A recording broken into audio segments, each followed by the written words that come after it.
Now at 8:30 on WKYT this morning, radiation testing begins in Estill County today after the county found out radioactive waste was dumped in a landfill. And in Lexington, one man is in the hospital this morning after police say he was found in an alleyway. And Hillary Clinton walked away a winner in South Carolina. We'll take a look at how she won the state's primary.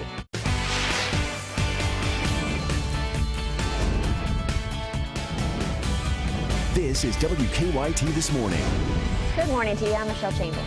Thanks for joining us. I'm Sean Moody, and happy Sunday to you. Looks like it should be a nice Sunday. Yes, I'm looking forward to enjoying the outdoors, and I hope that it stays 60 degrees all week. Right, Mike Linden? It might be wishful thinking. We are looking at some temperatures, though, hanging around into the beginning of the work week. But today really looking like the last day of it being just pristine and beautiful outside. Look at the live sky camera this morning looking toward downtown Lexington. Blue skies over Big Blue Nation this morning. A great start so far to our day. If we sweep the skies with Defender, not really finding very much either. We look to the northwest, though. That's where the action is. We won't get in on that, though, until much later this evening. Right now, temperatures well on their way to ending up as a warmer than normal day. Bear in mind, at this time yesterday, we saw temperatures in the mid-30s, so we're about 10 degrees up from where we were at this time yesterday, well ahead of the 8-ball early this morning. But coming up, I'll break down what the beginning of March has in store for us, because it looks like this spring fling, yet again, is going to come to an end. I'll have your full forecast coming up in about 10 minutes. Thanks, Mike. Radiation testing begins today in Estill County after county leaders found out radioactive waste was illegally dumped in a landfill. Yeah, those county leaders now said they're fighting to make sure there is no threat to the community. WKYT's Mike Byer is covering our top story this morning. Good morning, Mike. Radiation tests will begin this morning here at the Blue Ridge landfill in Estill County. Now, I've already seen several cars enter the landfill with West Virginia plates, so it appears the testing could be underway, but that's still uncertain at this time. All of this happened after county leaders discovered last week that 1,600 to 1,800 tons of radioactive waste was illegally dumped here at the landfill. Now, this has left the community on the edge of their seats as many questions are still unanswered at this time. On this map, you can see that the landfill isn't far away from Estill County Middle School and Estill County High School. That's another reason for concern. Now, the Division of Waste Management found the low-level radioactive waste sealed in 47 dumpster boxes. It came illegally from 3 other states. Estill County Judge Executive Wallace Taylor says the county is bringing in an independent company to check radiation at the landfill and at the schools today. The first thing we're trying to do right now is to make sure our community is safe. We're even going to have on Sunday the water levels tested that comes off the landfill. That's going to take, once we get the test samples, it's going to take about 4 days. The testing will cost roughly $10,000, but Taylor says the landfill will reimburse the county. The judge executive also wants to better monitor what goes into the landfill. Now, county leaders tell us they're making every effort to ensure that the community and the schools are safe, because Estill County High School and the middle school right across the street here from the landfill, so that's another big reason for concern. That's the latest here in Estill County. I'm Mike Byer, WKYT. Mike, thank you. New this morning, one man is in the hospital after a hit and run. Lexington police tell us a man was hit by a car in an alley. This happened around 2:45 this morning on La Flame Alley. It's near Hillcrest Avenue off Winchester Road. Police said somebody passing by saw that man laying in the alley, and police tell us he had significant head injuries. He was taken to UK Hospital. They say he was lucky somebody found him. Police don't have any kind of a description of the vehicle that hit the man, but they are searching for tire tracks. This is still under investigation. Also new this morning, Lexington police are looking for 2 men who they say robbed a gas station. This happened just after 4 o'clock this morning. Police say 2 men robbed the Circle K in the 3000 block of Richmond Road just outside Man o' War. We're told 2 men demanded money and then ran from the store. Police say one of the men showed he had a firearm. Police say they were wearing sweatshirts pulled up covering their heads. A Virginia police officer was killed on her first day on the job. The police department identified the fallen officer as Ashley Gwindon. She had responded to a call yesterday about a domestic-related shooting, and she had just been sworn into the department on Friday. 2 other officers were shot and wounded. The Washington Post reports 1 person was taken into custody. Cattle farmers are happy with Lexington Mayor Jim Gray's announcement that the Bluegrass Stockyards is staying in town. The new stockyards will rebuild on Ironworks Pike near Interstate 75 across from the Kentucky Horse Park. Cattle farmers like Chuck Tackett are excited for the new location. He says it's going to be better for cattle farmers all across the state. Especially shipping the cattle out and whatnot, the trucking industry. Unbelievable, they'll be right on the interstate. It's a win-win situation for them. It's just going to be easier access for all of us, for anybody out there that's moving those trailers up and down the road, whether it be the farmer or the trucker. It's just going to be more accessible. The president and CEO of Commerce Lexington says the entire project will cost about $200 million. Make it 2 in a row for Hillary Clinton. With overwhelming support from African-American voters, the former Secretary of State won the South Carolina Democratic presidential primary. Yeah, and she beat out Bernie Sanders. Here's more from Craig Boswell. Hillary Clinton ran away with the South Carolina presidential primary. CBS News projects Clinton beat Vermont Senator Bernie Sanders by a wide margin. Thank you so much, South Carolina. Exit polls showed 84% of black voters went with Clinton. She also dominated among women by nearly 50%. Ann Bolton hopes Americans give Clinton a chance to be president. The main thing I think is on her mind is to see that the Americans have what they need to have. With more than 800 delegates up for grabs next Tuesday, Sanders looked past South Carolina Saturday and over the next 3 days is focusing specifically on Vermont, Minnesota, Massachusetts, Oklahoma, and Colorado.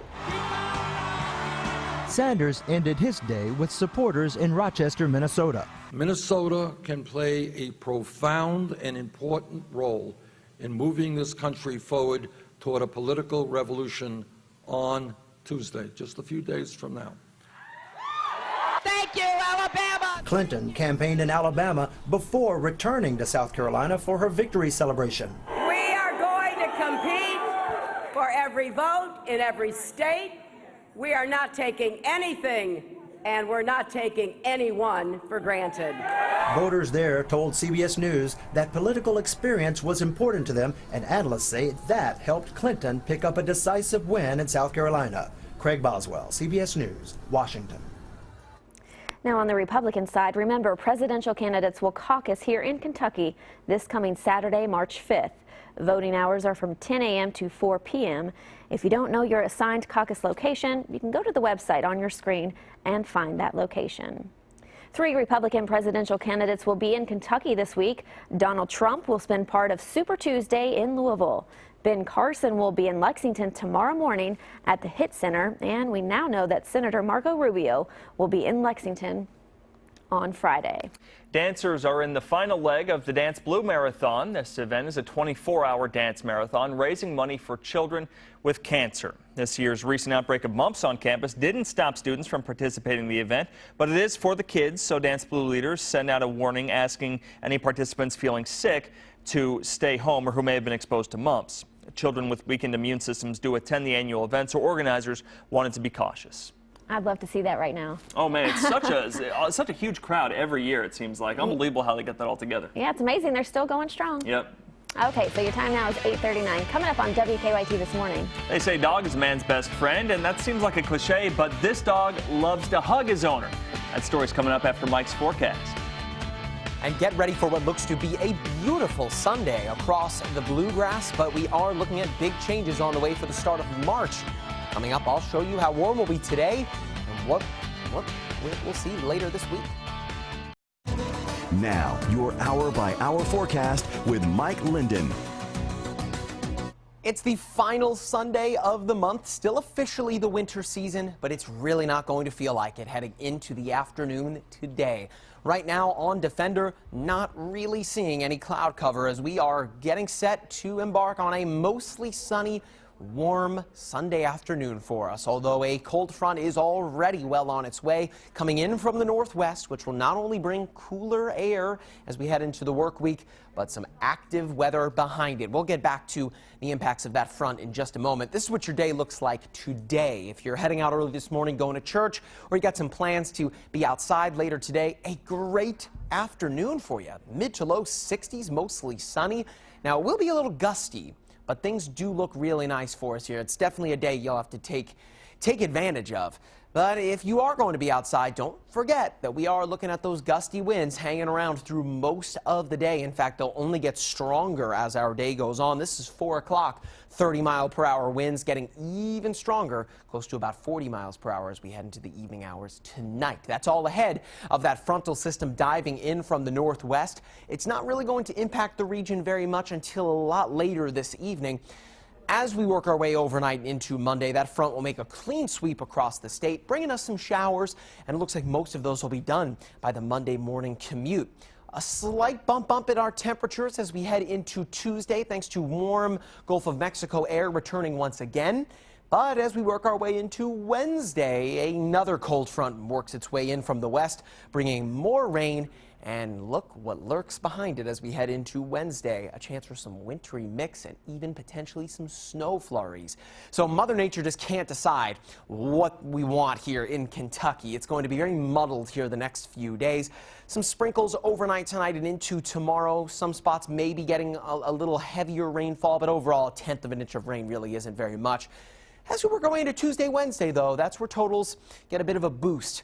Between about 1 inch to 1.5 inches in some southern Kentucky spots. This will be that second front that we just looked at that moves in as we head into Tuesday. So today really looking like the last day, at least for the next week or so, where things are going to be really nice out there for us. Of course, it's not perfect. Those gusty winds are going to be quite strong, but certainly better than where we'll be the next few days. Active weather returns early tomorrow morning, and it looks like it'll hang with us through almost each and every day for the upcoming work week. The most active days right there in the middle of the work week before things do get better as we head into next weekend. But if you've been really pressing to get outside, today will certainly be the day to do so. I saw a ton of people outside yesterday wearing shorts, and we only got back into the lower 50s. So now back into the 60s, even more comfortable for us. You did well getting every season in there. I like that. Yeah, that's Kentucky for you. Thanks, Mike. Well, there's a special bond between police officers and canines, and a picture of a deputy now and his partner has captured the internet's heart this week. Yeah, it shows the deputy getting a hug from his beloved dog. Ricky Mitchell met the crime-fighting duo and has their story. It's pretty obvious that Manson loves his partner, Deputy Chase Garrett. That love perfectly captured in a single selfie. He likes to give hugs. He's a hugging dog. Most of the time, if we're just sitting there, he'll plop his head on my shoulder and just sit there like that. Deputy Garrett says he took the photo a couple of months ago during a narcotics investigation. Manson is a 5-year-old chocolate lab trained as a specialized detection canine. He is used to find evidence specific to narcotics investigations. The two have worked together for the past 3 years. We went from, in the car where he didn't know who I was, I didn't know who he was really, and he didn't listen too much, and then now he's a great dog. He's a great partner. He's just fun to have in the car. I mean, it makes the hours go by. Come here. Manson even goes home with Deputy Garrett after their shift. He's just very playful, very active. I mean, even at home, he just wants to be part of the family. Garrett says he never imagined the response his photo would get, but he likes seeing his faithful partner get so much recognition. They don't get the recognition because people don't think of them as cops or anything else, but I mean, it's good that the community actually likes police canines and they care that much about them. Love that. The dogs, that bond is always really special. Yeah, it's great to see. So your time now is 8:47. We'll have more news when we come back. Kentucky mornings start here. You're watching WKYT This Morning. Good morning. Hope you're enjoying this nice weekend. Some watchdog journalism by the Lexington Herald-Leader revealed that many homes on large lots and other parcels of land have been benefiting from a drastically reduced tax bill because they were classified as farms. Now Fayette County Property Valuation Administrator David O'Neill is promising some swift changes, and he's seeking clarifications from the state. O'Neill appears with me on this weekend's edition of Kentucky Newsmakers. What is your perspective on what the issue is? Well, we need change at 3 different levels of government. We need to implement changes in the PVA offices, but we also need the Department of Revenue to issue specific guidelines on what exactly ag use is. And then we need the statutes changed, because right now we have this big loophole where there's even a question about whether or not it should be ag use or ag capability. And most of the PVAs and the Department of Revenue at this point are following the guidelines of if it's capable of producing agricultural related income, then it qualifies. But we need to close that loophole. It should be agriculture use, but we need clear definitions on what that is. Do you agree that this has shifted the burden to smaller property owners because the government has had to have the resources to run its services? I suppose to a certain extent, perhaps, but I don't think that it has materially changed tax rates. I think that the $1 million or the $1.5 million that the schools may otherwise have gotten, the schools are able to increase their tax rates every year, and many years they do. But because the properties are valued higher in town on smaller lots than those who have benefited from this farm tax break, they're the ones who are paying more of the bill, right? The ones on smaller properties. Yes, but it's also important to remember that the house and the land directly under the house are still taxed at full fair cash value. It's the residual land after you account for the house and the land that's being taxed at a reduced rate. What triggers a reassessment? Do you know are there some automatic things? There are some who think, you know, if they go add on a sunroom or they add an extra bedroom and there's a permit filed with the city, you'll probably jump on that. And at the same time, then they may go and wonder why things are not done as quickly on these other properties. You're right. A sale will generate a reassessment, and we will typically take the sale price if it's believed that it's an arm's length transaction, a willing owner, willing buyer. But not all sales are assumed to be arm's length, so it's not always the sale price that becomes the new assessment. Building permits do trigger reassessments in many cases, unless it's something that we don't believe adds value. If it's a sidewalk repair or a new fence, it may not. And then we're required by law to produce a quadrennial review plan, and so most homes are reassessed for value every 4 years. You have not required an application for agricultural use. That's right. In order to consider property to be agricultural, and some have. Jefferson County, for instance, does that. That's right? my understanding, yes. Yeah, so why not? Well, because there's no reason to have an application if there's no requirement that agriculture use is taking place. So if you required the application and asked people, what are you using the property for, but then you're not going to require that they do anything other than it be capable of doing it, then I don't know the purpose of an application process. To see the full interview with O'Neill and hear from a top Republican leader about next Saturday's presidential caucus, set your DVR or catch Kentucky Newsmakers this morning at 10 over on the CW Lexington. We'll have the latest for you bright and early this week on WKYT This Morning. I'm Bill Bryant, and we'll be right back. So your time now is 8:56 on this Sunday morning. So check out this kitten that's getting a bit of FaceTime. Yeah, I tell you, life ain't easy for a boy named Sue, but it's a little bit easier for a mustached cat named Sally Ann. Check out this little kitten with a pretty cute beauty mark on her. Yep, there you go. You can see her mustache. Right Oh, it's real. Yeah, she was dumped in a donation bin, but after being saved by a Salvation Army worker, she is now an internet sensation. And her rescuers say she's right on track to getting a new home. I have to imagine there are going to be many, many, many people lining up to adopt the mustached cat. Including Sean Moody. Yeah, we'll take a mustached cat. Why not? We got one cat, we'll add to the family. Look out, grumpy cat. Anyway, as far as your weather goes, today might be the best day of the next few. Of course, it's the final Sunday of the month of February. A pristine day, outside of the fact that the winds will be quite strong. Temperatures back to the mid to low 60s. You gotta love it. But we are looking at the return of active weather sooner rather than later. Could even be looking at some wintry mix by the middle of the work week. A little bit of everything. Nobody is more up to date than you to start the day. Have a good one. Have a great week.